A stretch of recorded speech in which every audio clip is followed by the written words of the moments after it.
자, 어제 밤사이 뉴욕 증시는 좀 보합과 혼조가 보였어요. 그 전에 이제 개장 전에 그 뭐라고 영어 문장이 되게 긴 게 있었는데 제가 그거는 사실 기억이 안 나고요. 이제 요새는 우리나라에서는 비상계엄이더니 미국에서는 미국 경제 비상 선포 뭐 이런 것을 할 수도 있다. 왜냐하면 관세를 부과하기 위해서 트럼프 당선인이 그런 이야기를 좀 하면서 개장 전에는 국채금리가 또 4.7%까지 위로 치솟는 모습이 보였고요. FOMC 의사록에서는 이제 공개가 된 내용을 보니까 인플레이션에 대한 우려를 연준 위원들이 하고 있었습니다. 그 말인즉슨 인플레이션이 올라간다. 그러면 금리 인하를 못한다라는 거겠죠. 그래서 시장에서는 좀 불안감이 있긴 했는데 그래도 또 다시 한번 안정을 되찾는 모습이었고요. 무엇보다 더 충격적이었던 거는 이제 우리나라 투자자분들이 리가팅 컴퓨팅, 아이온큐 이런 종목들 투자 되게 많이 하시잖아요. 근데 관련한 종목들이 젠슨 황 CEO가 어떤 간담회에서 양자 컴퓨팅 하고 한 평균 20년은 걸려야 좀 유효성이 있는 그런 제품이 나오지 않을까? 이런 발언하면서 관련된 종목들 크게 했습니다. 자세한 내용을 담아서 잠시 월가의 뉴스레터 YMG 박종훈 팀장과 함께 확인해 보도록 하겠고요. 이어지는 글로벌 인터뷰 또 중국 얘기를 또 오랜만에 해보죠. 중국경제금융연구소 전병서 소장 모시고 중국 투자 이야기 나눠보겠습니다. 자, 먼저 YMG 박종훈 팀장과 함께 월가 뉴스레터 확인해 보도록 하겠습니다. 어서 오세요. 네, 안녕하세요. 요새 그 검은 옷을 되게 자주 입으시네요. 제일 만만해서 손이 짚히는 거. 어제도 그거 다녔나? 어제는 아니었어요. 어제는 그래요? 아니었고. 약간 월수금 그옷 입는 느낌? 그죠. 또 그 유니폼 혹시 같이. 스티브 잡스처럼 어. 똑같은 옷 한 5벌 걸어놓고 그렇게 여유가 있지는 않습니다. 스티브 잡스는 근데 그 똑같은 스티브 잡스가 아니고요. 그 누구죠? 주커버그, 마크 주커버그 똑같은 옷 입잖아요. 근데 그 티셔츠가 하나에 몇십만 원짜리더라고요. 이게 그래요? 브랜드를 제가 기억했었는데 브루넬로 쿠치넬리였나? 뭐 그런 되게 고급 소재의 저는 되게 유니클로 그런 거 생각했는데 그게 아니라 커스터마이징 딱 해가지고 브랜드에 요청해서 만드는 거더라고요. 그렇게 근데 그렇게 안 비싸 보이는 것도 힘든데 되게 안 비싸 보이네요. 지금 마크 주커버그 무시하는 거예요? 무시하는 거 아니고. 네. 지금 정부에 딱 붙어가지고 지금 막 네. 메타 난리 났는데. 저보다 한 살 형이거든요.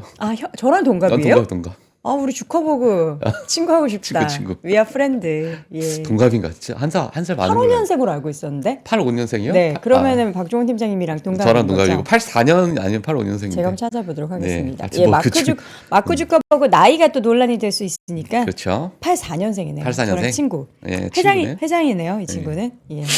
저는 그냥 나부랭이. 자, 오늘도 시장 한번 지수부터 봐야겠죠. 볼까요? 오늘 뭐 사실 제가 오프닝 때 다 말씀을 해주셨어요. 오늘 가장 핵심적인 요약 정리. 핵심적인 이야기를 다 말씀해 주셨고 사실상 오늘은 지수를 한번 보도록 하겠습니다. 네. 먼저 장중에 뭐 크게 좀 출렁거렸던 모습이 좀 있었는데 다우존스가 0.25% 상승했고요.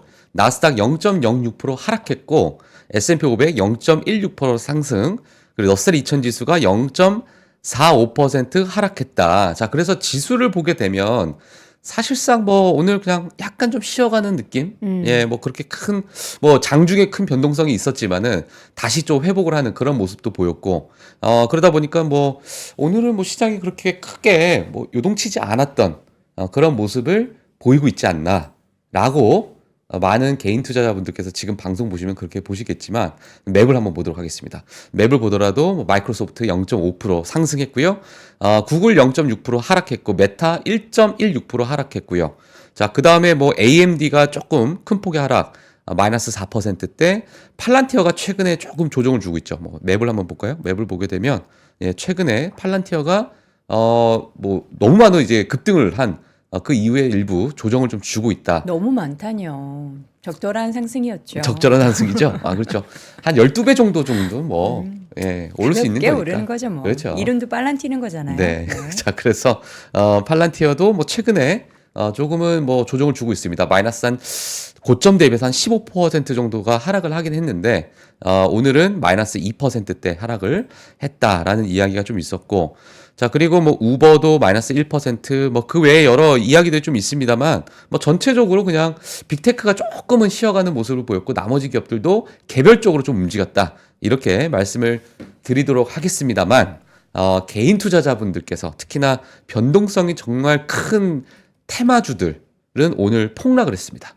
네, 그래서 아이온큐를 먼저 좀 보도록 할게요. 아이온큐 맵을 한번 보시게 되면, 지금 아이온큐가 장중에는 거의 50% 가까운 폭락을 보여줬다가 일부 밑꼬리를 좀 다는 모습을 보였는데요. 사실 최근에 엄청난 급등세를 보여준 후에 젠슨항이 이제 양자 컴퓨팅 자체가 뭐 20년이 걸릴 것이다, 30년이 걸릴 것이다. 자, 이러한 이야기가 좀 나오게 되면서 어제 일제히 갭 하락을 보여주게 됐고, 장중에 엄청난 하락세를 좀 보여줬습니다. 그러다 보니까 지금 사실 제가 이 아이온큐를 보여드린 이유가 뭐냐면, 개인 투자자분들께서 우리나라 특히나 국내 투자자분들이 또 좋아하는 종목들 중에 6위를 지난 12월 마지막 주 기준으로 봤을 때 6위를 기록할 정도로 많은 거래량을 보이고 있는 상황이었고, 자, 그러다 보니까는 오늘 아마 개인 투자자분들께서 많은 고민을 좀 하지 않으셨을까, 이런 생각이 좀 들고요. 양자 컴퓨팅 관련해서 전반적으로 대부분의 종목들이 폭락을 하는 그런 모습을 보였습니다. 그러니까 자, 그리고 4위를 이게 다른 사람이 얘기하거나 뭐 애널리스트 리포트나 이렇게 나왔으면은 그래 뭐 아직 실체가 없으니까 그럴 수 있어 하는데, 이게 뭔가 젠슨왕이 이렇게 얘기하니까 더 말에 힘이 실리잖아요. 그러니까 기술이라는 테크라는 거에 최전방에 있는 그러니까요. 공격수가 네. 거의 뭐 메시가 우리는 이길 수가 없습니다. 메시가 야, 여기는 좀 아닌 것 네. 같아라고 하면, 이번 경기는 조금 그러니까 이러면은 축구의 전문가가 네.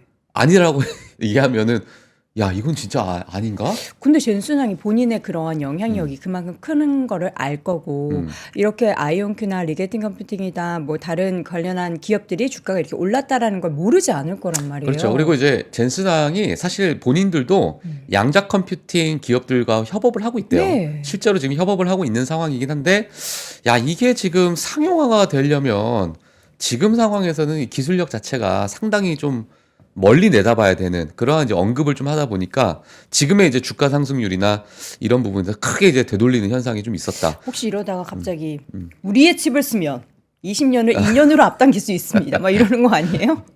뭐 그러면 이제 정말 매장되겠죠.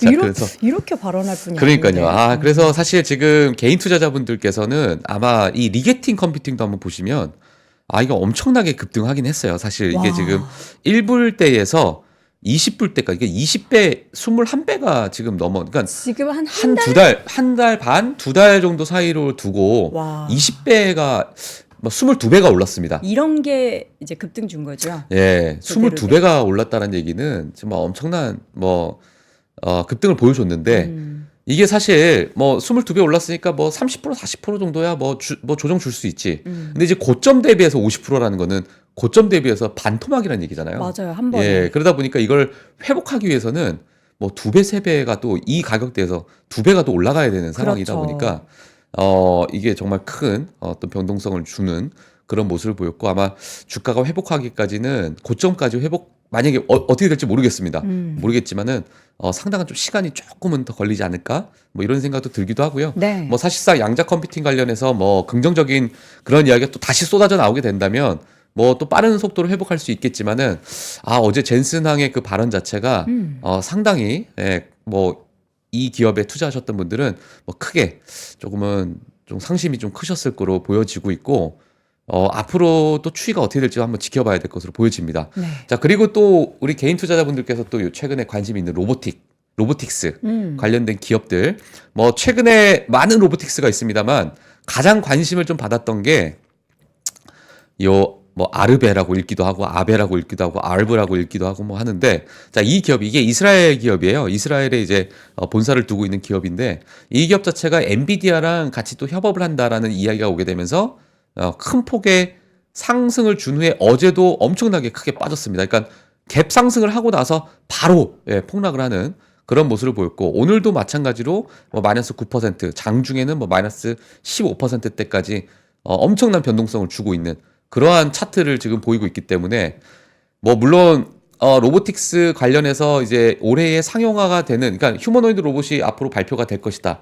테슬라도 연말 또는 내년 연초에 이게 일부 기업들에게 공개가 되고 일부 우리가 볼 수 있는 그런 시기가 올 것이다라고 이야기를 하고 있는데, 뭐 최근에 뭐 큰 어떤 테마성을 갖고 있는 기업들이 많이 빠졌습니다. 네. 네. 근데 이제 이 기업 외에도 로보틱스가 많이 있어요. 근데 뭐 장중에 정말 30%, 20% 이렇게 좀 빠졌기 때문에 지금 극심한 변동성을 좀 보이고 있는 테마주들이다. 이렇게 좀 말씀을 드리도록 하겠습니다. 네. 자, 그래서 맵을 보게 되면 다시 뭐 맵을 한번 보여주시면요. 맵을 보게 되면 뭐 정말 개별적으로 움직이는 그런 모습을 보였고, 하지만 테마가 좀 붙어 있는 그러한 종목들은 엄청나게 또 폭락을 하는 그런 시장을 오늘 좀 봤다. 이렇게 좀 말씀을 드리도록 하겠습니다. 그래서 앞으로 뭐 방향성 자체는 제가 모르겠지만 이런 부분에서 일부 좀 투자에서 좀 유의를 하시는 게 좋을 것 같다.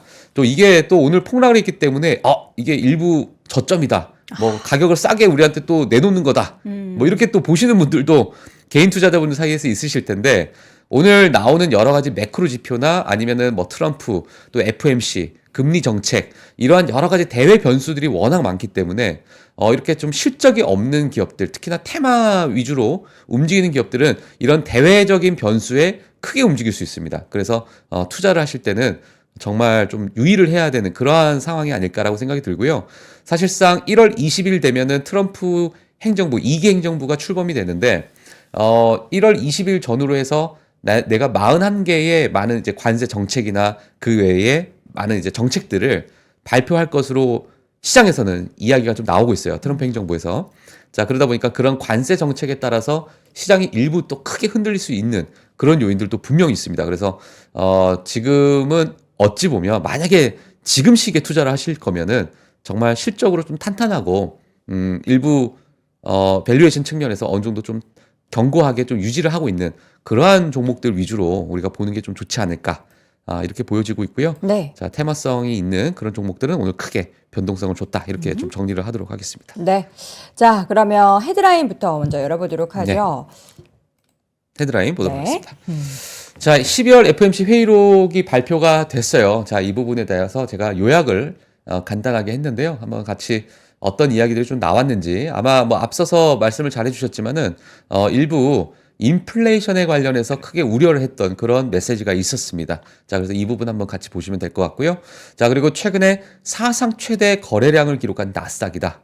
자, 그 이유가 뭔지 같이 우리가 한번 보도록 하겠습니다. 자, 그리고 이베이가 페이스북 마켓플레이스에서 통합 테스트를 하고 있는 중이다라는 이야기 때문에 오늘 이베이가 52주 신고가를 또 기록을 했습니다. 자, 그렇게 되면서 앞으로 이베이와 페이스북의 사이에서 어떠한 시너지를 서로 낼 수 있을까에 대해서 시장에서 큰 관심이 있는 상황인데, 자, 이 부분에 대해서도 같이 뒤에 가서 뉴스를 통해서 보도록 하겠고요. 오늘 메타는 조금 빠졌죠. 마이너스 1%대 하락을 보여줬다. 자, 이렇게 말씀드리도록 하겠고요. 지금 뭐 CES에 따른 여파가 또는 CES에 따른 여러 가지 뉴스들이 많이 나오고 있습니다. 특히나 젠슨항의 기조연설 때문에 시장에서 정말 크게 관심을 받고 있는 상황이긴 한데, 그 사이에서 이제 디램에 관련, 특히나 HBM이나 이런 부분에 대해서 마이크론을 직접 언급하게 되면서 지금 엔비디아와 마이크론이 HBM에 관련해서 여러 가지 협업을 하고 있는 그런 모습을 이야기를 했었어요.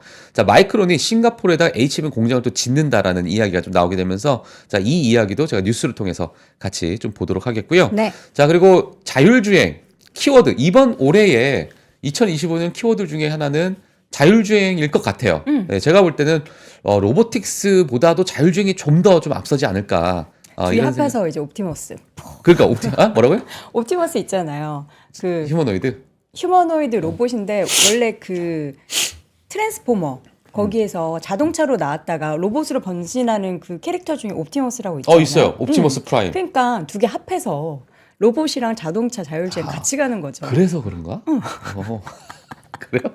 아니 저는 그 생각이 너무 많이 나더라고요. 그럴 수 그게 있어. 이제 영화에서 우리는 자동차 자율주행 이렇게 생각하지만 현실에서는 그 두 가지를 접목하는 거는 그냥 영화 속에서만 저는 그려질 일론 수 머스크가 있잖아요. 저는 이거 그냥 제 뇌피셜. 아. 일론 머스크가 하고 있는 많은 사업들이 네.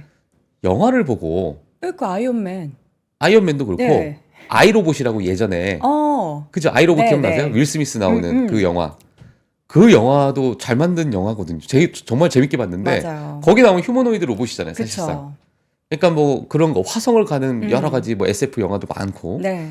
뭐 옵티머스. 그러니까 저는 옵티머스라는 저 트랜스포머. 이름 자체를 예. 그 듣자마자 그 트랜스포머 영화에 나오는 그 캐릭터를 생각하나? 나중에 진짜 갑자기 노란색 로봇가 이렇게 자율주행 막 가다가 그럴 수 있죠. 그래서 네, 뭐 이렇게 제가 여기까지만 제가 대응을 하도록 하겠습니다. 감사해요. 대응해 주셔서. 동심을 내가 깨기 싫어서. 예, 감사합니다. 알겠습니다. 네. 자, 자, 다시 정신 차리고 예. 내용으로 가도록 하겠습니다. 자, 엔비디아와 우버가 꿈꾸는 또 자율주행 시장. 네. 요거 뉴스까지도 해서 일단 뭐 자율주행하고 로봇은 올해의 키워드는 될 것 같아요. 맞아요. 될 것 같은데 일단 1월 달은 엄청난 좀 롤러코스터 장세가 네. 좀 이어질 것 같습니다. 물론 전반적인 S&P 500 기업들은 어느 정도 좀 견고하게 흘러갈 것 같고 개별적으로 흘러갈 것 같고 그 외에 정말 기대감이 있는 그러한 어떤 뭐 테마주라고 봐야겠죠. 네. 아직은 그런 이제 기대감이 있는 테마주들은 엄청난 롤러코스터를 좀 보이지 않을까. 자, 그렇게 보여지는데요. 자, 오늘 준비한 내용 한번 같이 보도록 하겠습니다. 네, 지금 시청자분들이 저 놀리는 것 같아요. 오, 여행커님 천재. 올리는 오, 거야. 한 수 더 보는데. 우쭈쭈 하고 있는 거예요, 지금. 제가 작년에 여러분 기억 안 나세요? 전기 얘기 막 나왔을 때 우리 막 피카츄 프로젝트 해야 된다고 이거 관련해서 진짜 뜨거워질 거라고. 근데 아무도 관심 안 가지셨는데 뭐 버티브 뭐 이런 기업들 봐요. 물론 저는 투자하지 않았죠. 진짜 여러분 옵티머스 제가 봤을 땐 10년 안에 그거 트랜스포머 이렇게 해서 나옵니다. 네. 예. 근데 일단 저는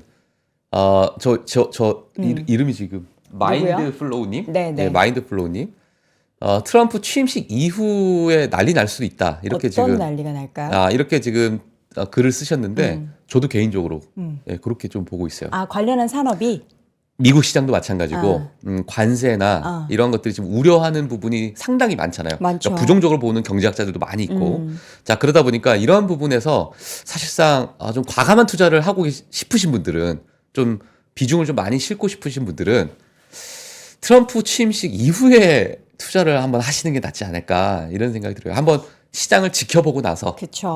어떤 변동성이 있을지 한번 보고 나서 좀 안정화가 되든 뭐 환호할 수도 있고 또는 아니면은 정말 실망을 해서 크게 빠질 수도 있는 너무나도 우리가 불확실하기 때문에 이런 불확실한 시장에서는 조금은 한 발짝 뒤에서 좀 지켜보는 시간도 저는 좀 많이 필요할 것 같다 이런 생각이 좀 듭니다. 맞아요. 어제도 그 불확실성이 극도로 달해서 또 10년물 국채금리가 맞아요. 4.7을 돌파했었잖아요. 4.7 전고점을 뚫고 올라갔었어요. 네네. 근데 물론 다시 좀 내려오긴 했지만은 금리와 유가 좀 빠르게 보도록 할게요. 10년물 국채 금리가요. 지금 전고점 부근을 사실 어제는 올랐습니다. 4.75까지 제가 봤던 것으로 기억나는데 4.72, 4.73 이렇게 올라가더니만 이걸 넘어섰어요. 여기 네. 앞에 이 고점을 넘어서는 그런 모습을 보이게 되면서 야 이거 지금 큰일 났다. 저도 이제 그렇게 좀 생각을 했다가 오늘 제가 이제 방송 오기 전에 자료를 좀 보니까는 4.68로 일부 조금은 내려왔지만 네. 여전히 지금 불안한 상황에 있는 위치다. 자, 이렇게 좀 말씀을 드리도록 하겠고요. 자, 유가 미국 원유 재고가 좀 일부 증가하게 되면서 일부 조금 빠졌습니다. 그래서 WTI 기준으로 73.4달러를 기록을 하고 있다. 이렇게 말씀을 좀 드리도록 하겠습니다. 외환시장 보게 되면은 원달러가 아이고 제가 이거 못 고쳤네요. 1,460원. 어제가 1,453원이 어제였어요, 이게. 네. 1,453원이었는데. 좋은데요? 어제 데이터도 알려주시고. 네. 그래서 어제는 1,453원인데 오늘 올랐다. 자, 이 조금 부분은 올랐네요. 지금 달러 인덱스가 다시 또 109로 향해서 가고 있는 아. 상황입니다.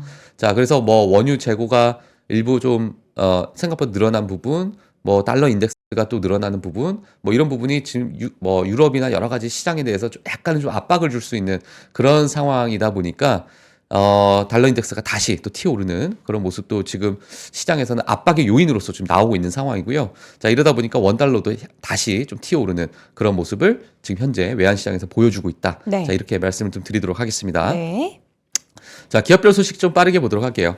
자, 이베이입니다. 메타가 페이스북 마켓플레이스에서 이베이의 자사 목록을 사용하면서 테스트 중이다. 그러니까 지금 이베이의 어떠한 뭐 판매되고 있는 이 자사 목록 자체를 마켓플레이스와 통합하는 그러한 어떤 방향성을 좀 보고 있는 상황인데, 자, 요거와 관련해서는 좀 자세하게 제가 뒤에 가서 말씀을 드리도록 하겠고요. 주가 측면에서 보게 되면 주가가 9.7% 상승했어요. 이베이 같은 경우에.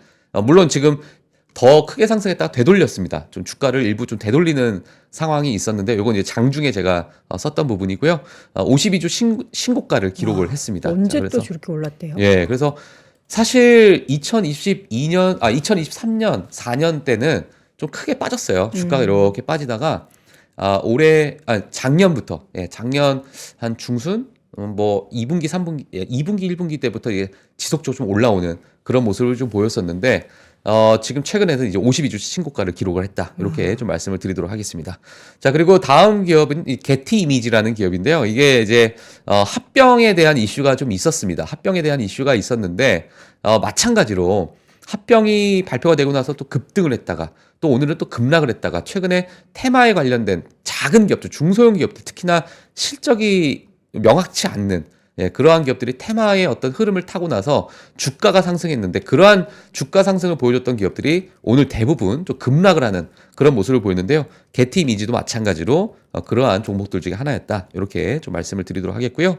자, 솔라이치 테크놀로지입니다. 솔라이치 테크놀로지가 가지고 나온 이유는 지금 태양광 기업들 특히나 솔라이치도 뭐 그러한 중심에 있는 기업들 중에 하나긴 한데 물론 퍼스솔라부터 해서 뭐 그 외에 많은 기업들이 있겠죠. 하지만 시티에서는 지금 투자 의견을 하향 조정을 했습니다. 그러다 보니까 주가가 11.7% 하락을 했는데요. 뭐 구조조정 노력에도 불구하고 회사가 완고하게 높은 운용 비용에 직면했다라는 평가가 있었습니다. 제가 지금 솔라이치 테크놀로지 가지고 왔지만은 다른 태양광 기업들도 아마 비슷한 상황이 있지 않을까라고 생각이 들고요. 사실상 이 태양광 기업 같은 경우에는 중국 시장이 중국 기업들이 크게 차지를 하고 있는 그런 모습, 그러니까 점유율을 너무나도 극대화시키고 있는 상황이고 압도적인 점유율을 보이다 보니까 일부 미국에 있는 이러한 기업들은 약간의 비용, 특히나 이제 운용 비용이나 이런 부분에 대해서 약간 압박을 좀 받고 있는 상황이고 가격 경쟁에서 아직까지는 자유롭지 못한 그런 상황이다 보니까 지금 월가에서도 일부 투자 의견을 좀 하향 조정하는 그런 모습을 보이고 있다. 이렇게 말씀을 좀 드리도록 하겠습니다. 네. FOMC 의사록부터 좀 보도록 하겠습니다. 네, 뭐 의사록을 보게 되면 요약을 하게 되면 일부 금리 속도를 조절하겠다. 이게 사실상 지금 FOMC 때 제롬 파월 의장이 얘기했던 부분과 일맥상통한 부분이에요. 일맥상통한 부분인데 그 안에 회의록에 대한 세부적인 내용을 한번 같이 좀 뜯어보도록 하겠습니다. 일단 금리 정책을 좀 보게 되면요. 25bp 금리 인하는 대체로 다 대다수의 연준 위원들이 지지를 했는데 사실상 몇몇의 일부 위원들은 금리 동결에다가 점도표를 찍었었잖아요. 자, 그러다 보니까는 제롬 파월 의장의 어떤 리더십에 약간 금이 가는 게 아니냐. 자, 이런 이야기가 좀 나왔었지만, 자, 이번에 회의록을 보게 되면 그래도 뭐 대다수, 과반수 이상은 25bp 금리 인하를 대체로는 지지했다. 하지만 추가 완화에 대한 부분에서 신중한 접근을 좀 선호했다. 이런 얘기가 있었고, 많은 이제 통화 정책 결정에 있어서 신중한 접근에 대해서 필요성을 강조했는데, 중요한 건 제가 빨간색으로 썼습니다. 지금 인플레이션 수치가 올라가거나, 경기 모멘텀이 지속될 경우, 이 이야기는 뭐냐면, 지금의 미국 경기가 너무나도 좋은 이 모멘텀이 지속될 경우에는 금리 인하를 일시 중단하는 것이 현명할 수도 있다라는 이야기가 나온 거예요. 사실상 지금 이 부분이 어제도 나왔던 뭐 ISM 뭐 서비스업 뭐 지수나 뭐 최근에 지금 나오고 있는 여러 경제 데이터, 앞으로 나올 뭐 인플레이션 관련된 데이터들이 또는 지금 GDP도 마찬가지로 2.7로 다시 올라왔어요. 네. 애틀란타 연은에서 보여주고 있는 GDP 나오에서도 지금 GDP가 다시 또 튀어오르는 모습이 나오다 보니까 이렇게 미국 경기가 좋은데 금리 인하를 하는 게 맞는 것이냐. 네. 이 부분이 오히려 인플레이션을 다시 재점화시키는 게 아니냐. 이런 부분에 대해서 금리 인하를 일시 중단하는, 그러니까 특히나 금리 동결을 하는 게 또 나올 수 있다라는 그런 이야기가 좀 나왔습니다. 이게 지금 시장에서는 일부 조금은 변동성을 주는 요인으로서 나왔다. 이렇게 좀 말씀을 드리도록 하겠고요. 자, 오늘 지수가 중간에 좀 크게 출렁거렸던 그러한 요인들도 이러한 이야기들이 나오게 되면서 일부 좀 출렁거렸다. 이렇게 말씀을 좀 드리도록 하겠습니다. 하지만 뭐 다시 회복을 했죠. 일부 시장에서는 이미 반영이 되고 있는 상황이다 보니까 다시 회복을 하는 모습이었고요. 이 부분은 앞으로 트럼프 행정부 1월 20일까지는 일부 약간의 시장에 나오는 여러 경제 데이터에 의존될 가능성이 좀 크다. 그리고 20일 되면서 여러 정책적인 부분이 나오게 되면 시장의 변동성이 또 극대화될 수 있는 불확실성이 분명히 있다. 이렇게 좀 말씀을 드리도록 하겠습니다. 자, 그리고 인플레이션이 예상보다 좀 낮은 추세를 보이거나 노동시장이 예상보다 더 완만해질 경우는 금리 인하를 그래도 가속화할 수 있다라는 시나리오는 강조했습니다. 그리고 대다수 중립금리를 좀 신중하게 평가를 하고 있는 상황이고 정책적인 실수, 이 정책 실수를 피한다는 얘기는 인플레이션이 다시 튀어오르는 거예요. 그러니까 과거에 있었던 낙타 등을 우리는 다시 보기 싫기 때문에 이러한 정책적인 실수를 피하기 위해서는 우리가 조금은 더 신중하게 가야 된다라는 이야기가 있었고요. 리스크 전망은 두 가지, 다들 아시는 인플레이션과 노동시장입니다. 인플레이션 리스크는 지금 균형을 유지하고 있는 상황이지만 예상보다 좀 높은 수치.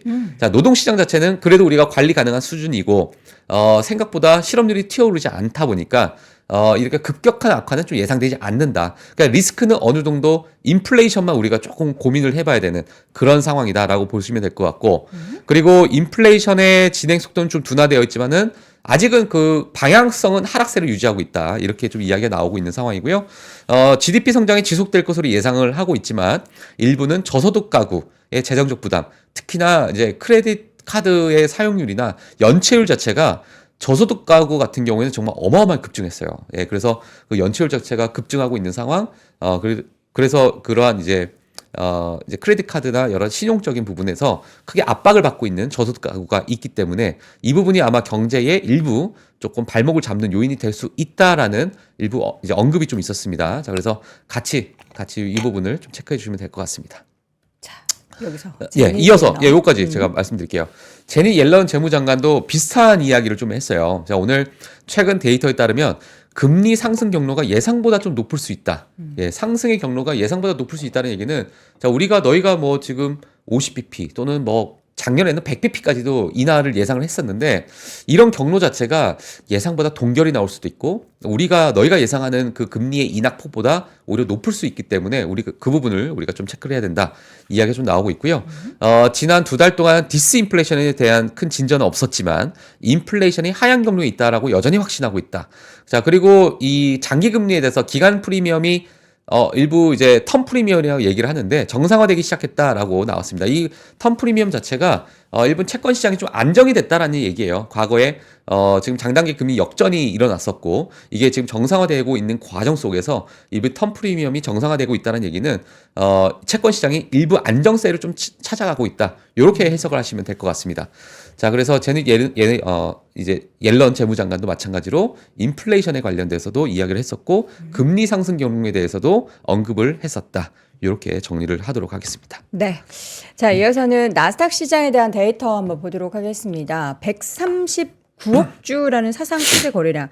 화요일장이 시장이 반등했던 날이죠? 아닌가요? 하락했던 날인가? 화요일장이 반등했나요? 잠깐만요. 저도 그러니까 네, 요즘 최근에 변동성이 하도 왔다 갔다 해서 하락했다가 다시 팍 올랐다가 예. 그다음에 또 맞아요. 하락했다가 왔다 예. 갔다 뭐 하거든요. 변동성이 좀 있는 상황인데요. 일단은 지난 화요일 같은 경우에 보게 되면 하락했어요. 하락했죠. 휘청했네요. 예. 예, 제가 헤드라인 쓴 거 보면은 네. 예, 제목 쓴 거 보면 휘청했습니다. 네, 휘청거렸는데 네. 화요일 같은 경우에 오늘은 이제 수요일장이죠. 미국 네. 시간은 수요일장이라서 아직까지 이제 데이터가 안 나온 상태인데 어제 이야기입니다. 네. 어제 보게 되면 사실상 테마주들도 엄청나게 급락을 했어요. 특히나 로보틱스도 급락을 했고 네. 일부 양자 컴퓨팅 관련해서도 뭐 상승한 종목들도 있겠지만 큰 변동성을 주고 있었고. 자, 그래서 화요일 같은 경우에 135억 주라는 엄청난 사상 최대 거래량을 기록을 했습니다. 거래량을 기록한 거죠. 거래량을. 자, 그래서 그 부분을 좀 보게 되면 65%가 상승하는 데에 거래량이 많이 붙었고 나머지 35%가 하락하는 곳에 거래량이 붙었다. 자, 그래서 상승하는 거래량이 붙었고 일부 시장이 조금 조정을 줬었지만은 상승에 이렇게 많은 거래량이 붙었는데 일부 시장이 조정을 줬던 이유는 페니스탁, 그러니까 앞서서 말씀드린 것 같은 테마주에 있었던 많은 종목들의 어떤 투기적 거래가 일어나왔다. 그러다 보니까 그러한 거래량을 어마어마하게 기록을 하는 그런 모습을 보였다라고 보시면 될 것 같습니다. 그만큼 지금 테마주에 대한 물량이 엄청나게 많이 들어가 있는 상황이고 최근에 테마주들이 뭐 10배, 20배, 30배 이렇게 급등을 하다 보니까 그런 부분에서 나스닥의 사상 최대 거래량을 기록했던 그러니까 지난밤 시장이었죠.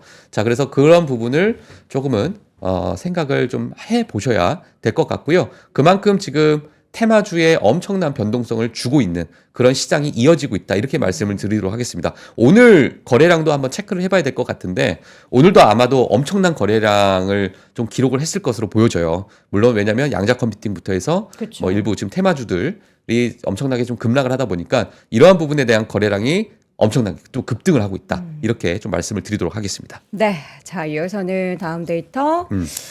S&P 500의 상위 10개 종목의 비중이 40%. 그러니까 M7 종목 외에 브로드컴도 좀 붙고 있고. 그렇죠. 배트맨들. 예. 그래서 더 올라가는 거죠. 맞아요. 배트맨도 브로드컴도 많이 올라갔고. 네네. 자, 그러다 보니까 지금 10종목 비중이 거의 40%에 육박을 하고 있는 거의 지금 펩시 수준으로 지금 보여주고 있는 상황인데 네. 그림이 지금 사실상 보게 되면 금리에 이게 이제 예전에 그 논리가 다시 또 적용이 되는 거죠. 그러니까 금리가 동결된다?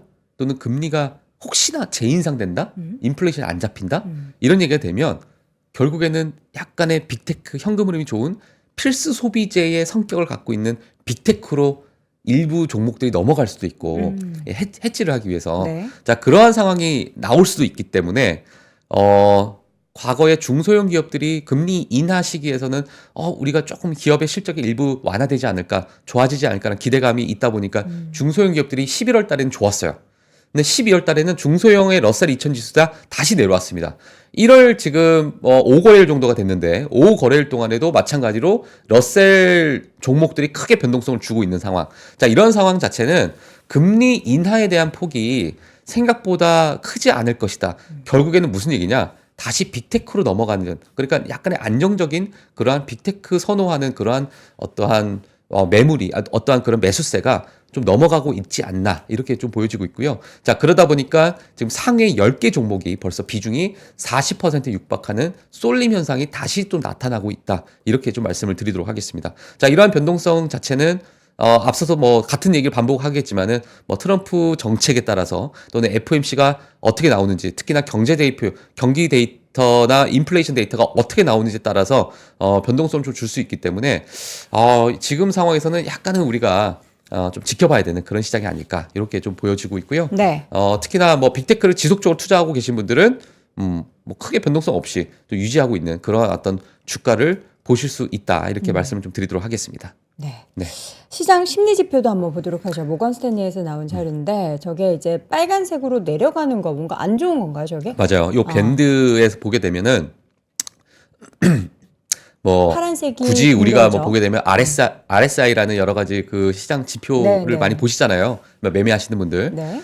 이 상단을 넘게 되면은 약간은 뭐 과매수 구간이 되고 과매수 구간이 됐을 때는 시장이 너무 과열됐기 때문에 일부 팔아야 되는 그런 시점이 아닐까. 뭐 이렇게 이제 시장에서는 많이 판단을 하고 있는 상황이고 또 밑에 하단을 보게 되면 이제 과매도 구간이기 때문에 여기서는 일부 시장이 너무 좀 매도세가 너무 과하다. 그러면 좀 매수를 좀 해봐도 되지 않을까? 왜냐면 시장은 이 밴드 안에서 왔다 갔다 하니까요.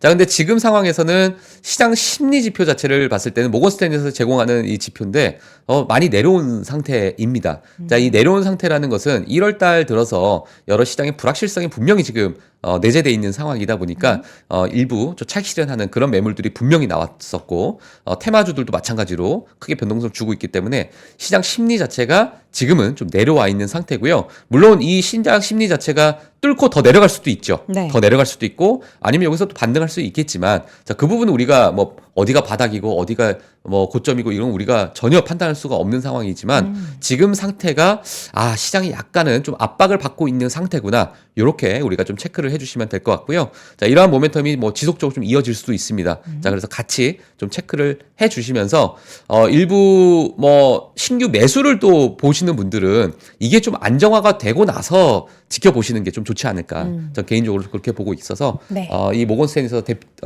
제공하는 시장 심리 지표도 같이 좀 체크를 해주시면 될 것 같습니다. 메타 이슈 한번 보겠습니다. 이베이의 주가를 급등하게 와, 만들었죠. 시간이 진짜 오늘 데이터가 많아요. 시간이 진짜 네. 빠르게 갈게요. 자, 지금 메타 숨 차가지고 왜냐면 제가 코가 코가 안 되죠. 막혔는데 입으로 입으로 숨 쉬고 입으로 말하려고 하니까 힘들죠. 바빠 입이 지금. 네, 메타.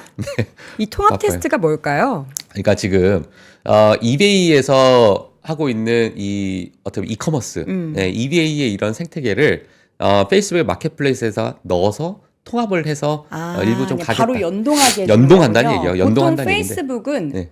이용자가 등록해야 돼요.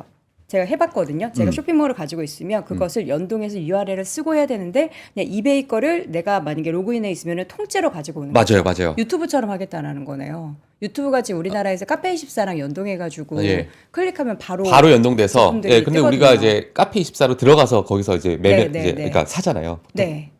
근데 마찬가지입니다. 페이스북에서 마찬가지예요. 페이스북 마켓플레이스에서 클릭해서 들어가면 이베이 목록에서 이제 이베이 목록을 검색할 수 있는 테스트를 진행 중인데 네. 이 거래 자체는 이베이에서 이루어지는 거고, 그러니까 결국에는 두 기업 간의 어떤 서로의 시너지를 좀 내자. 무슨 그렇죠. 얘기냐? 이베이는 판매자에게 더 많은 노출 기회를, 또는 마켓플레이스에서는 더 많은 상품을 볼 수 있는 예, 그러한 하나의 방향을 좀 가지고 가다 보니까 페이스북이 어찌 보면 이제는 약간의 이커머스 역할도 같이 하는 예, 그런 역할 안에서 이베이가 가장 핵심적인 또 그 역할을 또 할 것으로 시장에서는 내다보고 있는데, 일부 지금 테스트를 진행 중이다라고 이야기가 나오다 보니까 향후 어떻게 좀 나올지도 우리가 좀 지켜봐야 될 것으로 보여집니다. 네. 사실 지금 페이스북을 이용하는 이용자들이 과거보다 물론 어마어마하게 그 월간 활성 이용자 수가 그래도 고무적으로 유지가 되고 있는 상황이긴 합니다만, 이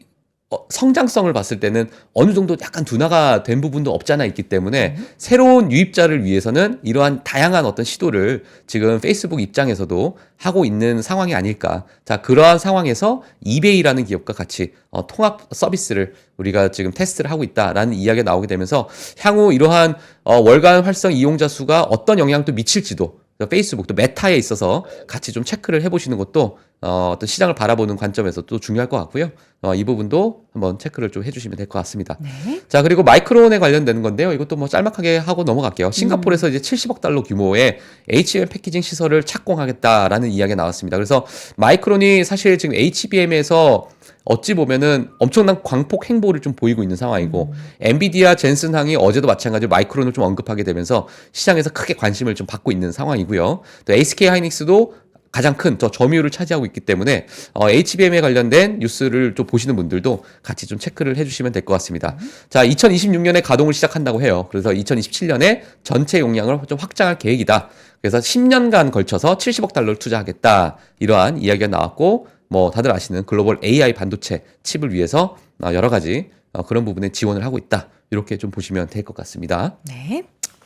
자, 엔비디아 우버 꿈꾸는 자율주행 시장인데요. 이것도 아마 어제 엔비디아 CES를 보시는 분들도 다 아시는 내용이기 때문에 뭐 간단하게 보도록 하겠습니다. 이제 우버와 리프트와 같은 이러한 기업들이 어찌 보면 이 자율주행에서 협업을 하는 그런 관계로서 넘어갈 가능성이 좀 크기 때문에 지금 벌써 엔비디아와 우버가 그런 상황에 지금 나와 있는 상태고, 그러다 보니까는 지금 자율주행 관련된 여러 중소형 기업들도 주가들이 좀 크게 튀어오르는 그런 모습을 일부 좀 보고 계십니다. 하지만 이 방향성 자체가 어떻게 될지 우리가 좀 지켜봐야겠지만, 자율주행이라는 것은 2025년에 어떤 키워드로서 지속적으로 나오고 있는 것 같아요. 예, 일론 머스크의 로보택시도 올해 들어서 또 상용화하는 그러한 어떤 계획을 세우다 보니까 엔비디아도 자율주행에서 크게 강조를 하고 있는 모습. 자, 그래서 자율주행이라는 이 키워드를 2025년에 좀 관심 종목으로서 또는 관심 섹터로서 이렇게 두고 같이 보시면은 그래도 조금은 미국 시장을 좀 이해하시는데